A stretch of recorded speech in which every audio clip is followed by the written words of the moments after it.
New media platforms are changing quickly, and social media is also becoming an important part of the media ecosystem. It is a new field that is still changing, so there is a lot to learn. Traditional media like newspapers and TV are becoming less popular in many countries, but more than 70% of the world's population now has access to internet. This global trend is likely to continue. As the internet has become more popular, it has undoubtedly affected the prevention of suicide.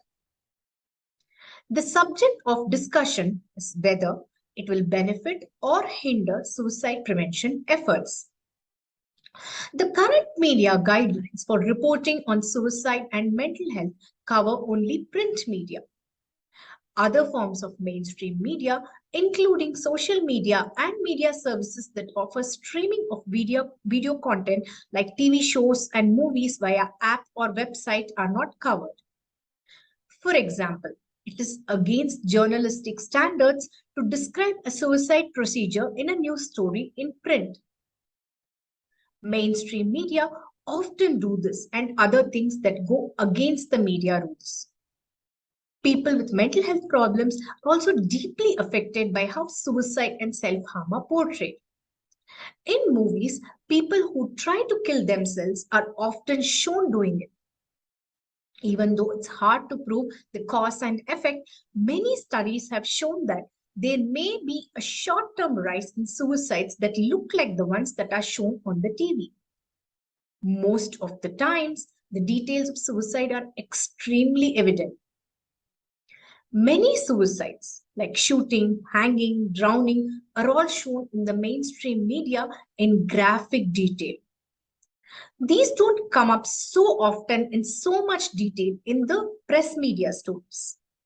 People thinking about killing themselves can easily find movies about suicide because they are often available online and other streaming platforms. Long-term exposure to suicide videos is a major risk factor for suicide attempts and suicides. Suicide prevention efforts must involve surveillance of suicide videos and the mainstream media. Broadcasters should consider not showing how people kill themselves or hurt themselves in graphic detail. Have you ever heard the phrases echo chamber effect and filter bubble? Let us delve deeper to learn more about this.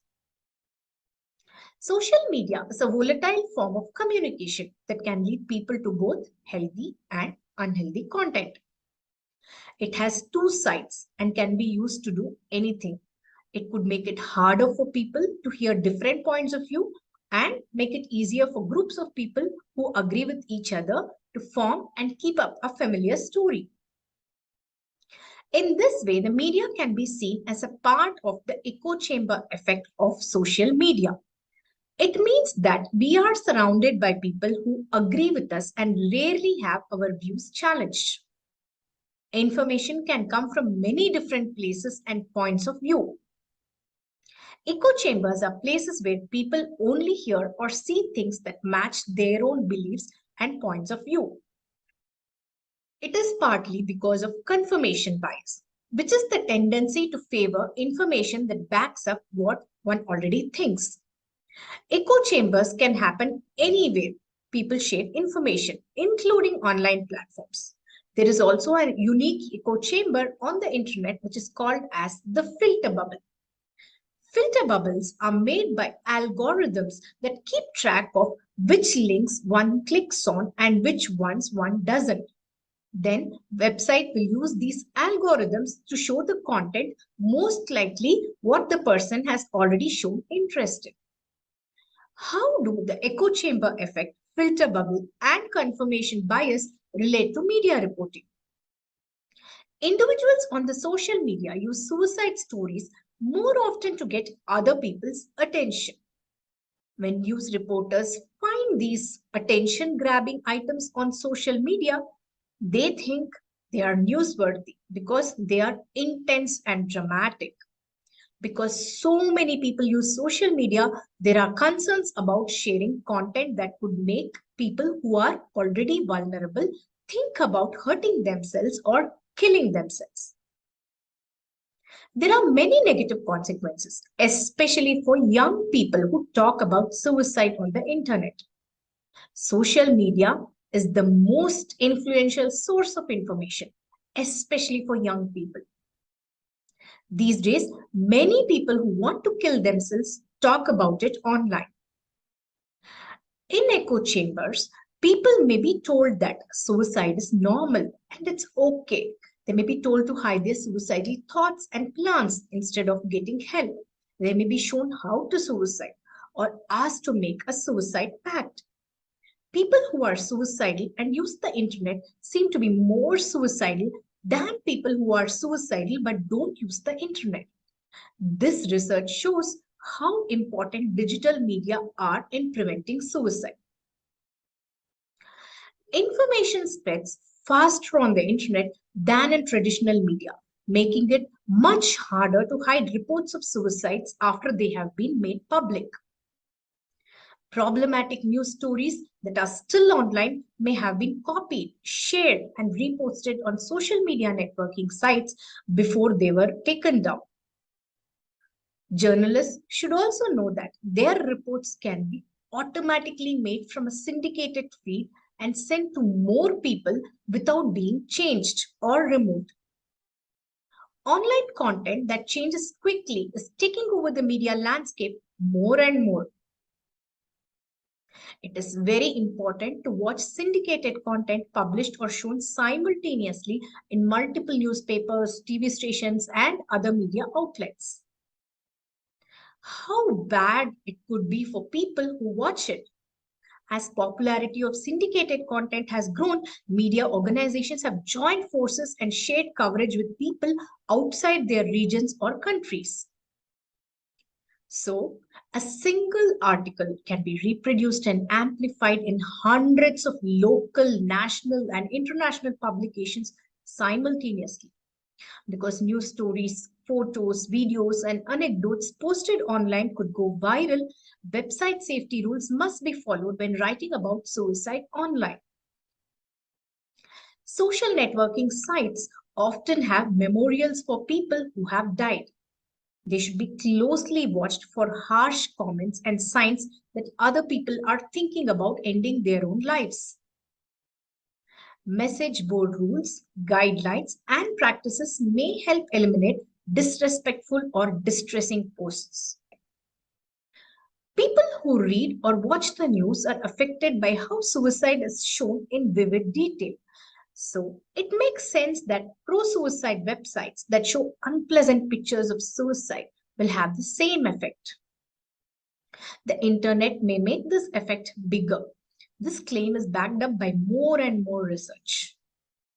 Australia is the only country that has made it a crime to promote or encourage suicide by making it illegal to post pro suicide information online.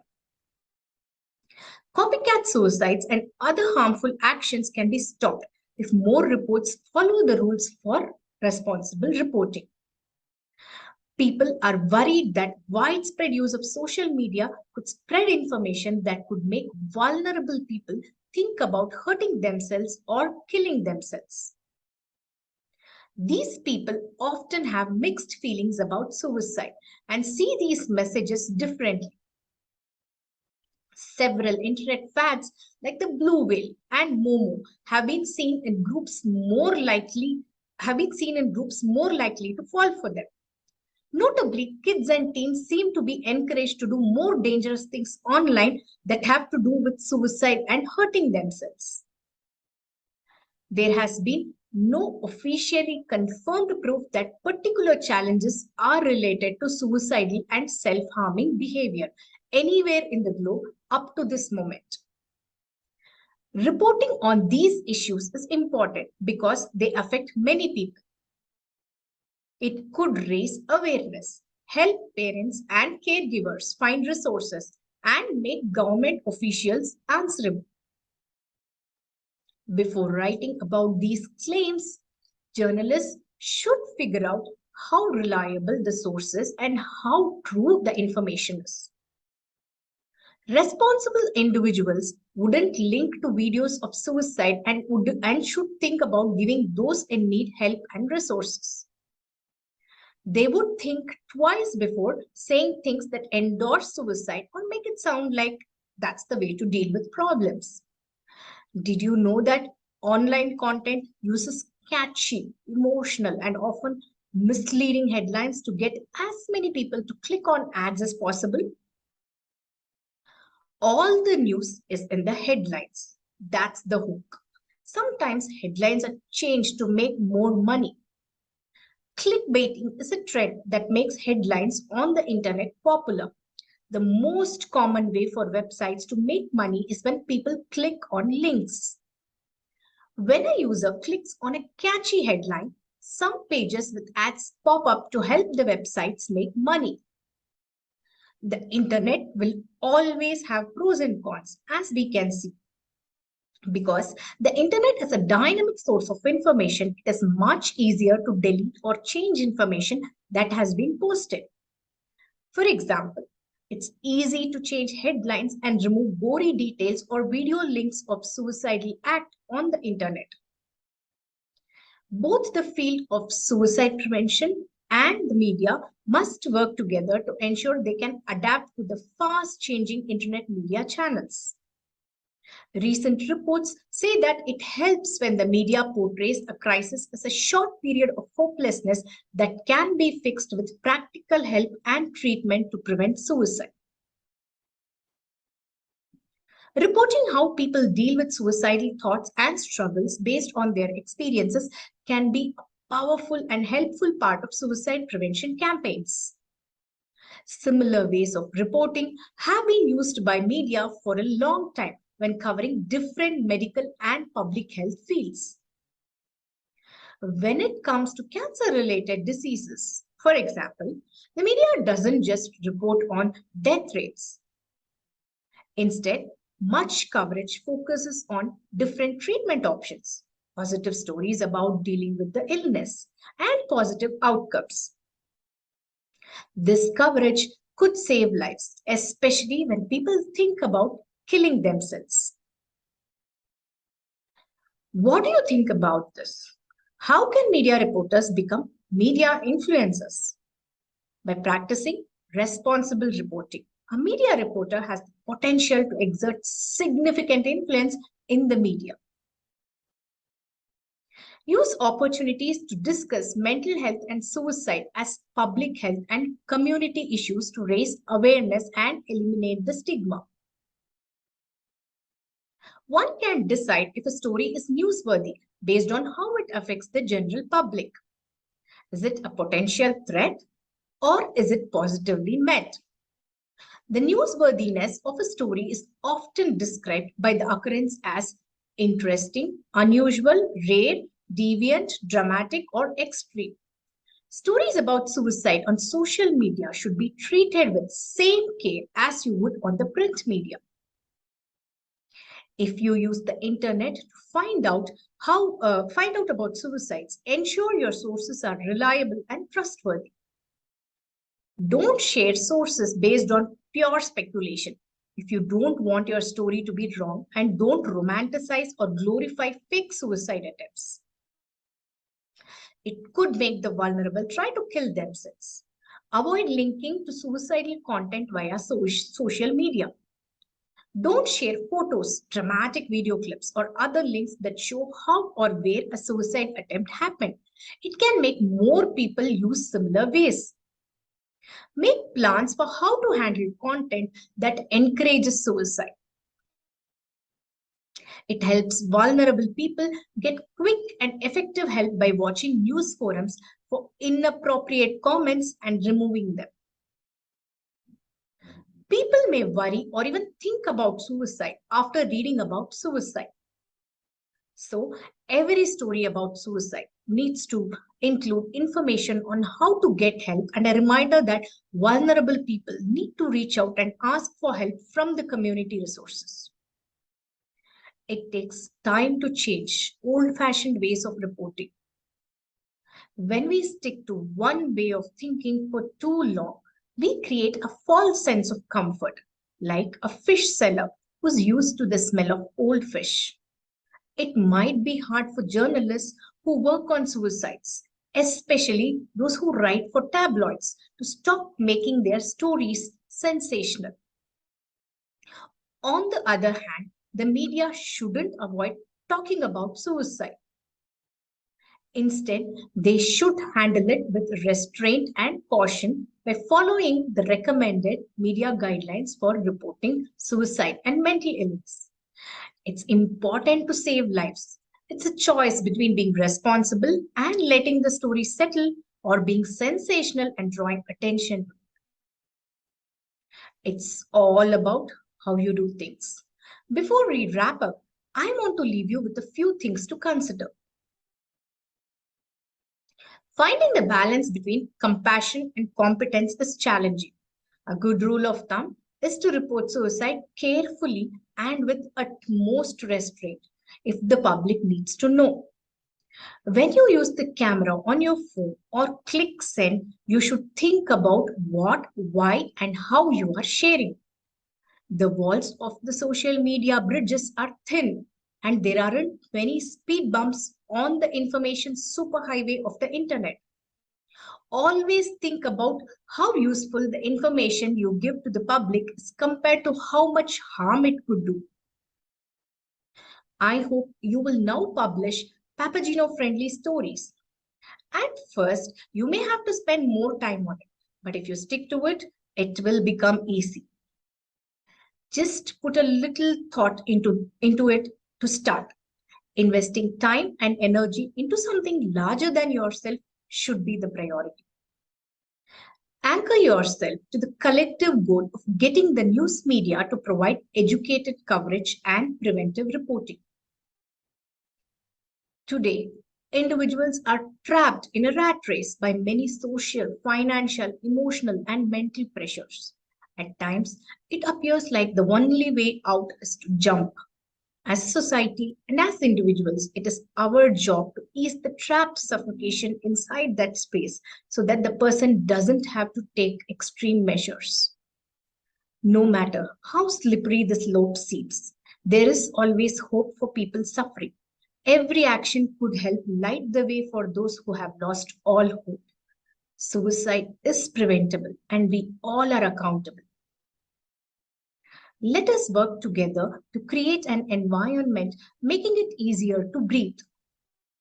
Changes at the individual level can lead to changes at the institutional level. Conversation by conversation, story by story, report by report, change is possible. Follow the media guidelines, the guiding light that has the potential to save lives. Remember the mnemonic. Maintain suicide coverage to a minimum. Educate the public about facts about suicide and suicide prevention. Don't mention the method used, the location or video links. Include information about seeking help. Avoid simplifying, speculating, sensationalizing, and suggesting suicide as a solution to problems. As a responsible member of the society, family member, friend, partner, parent, peer, neighbor, or media influencer, you may make a difference in someone's darkest hour by creating hope through action. Be the ray of hope for those on a slippery slope.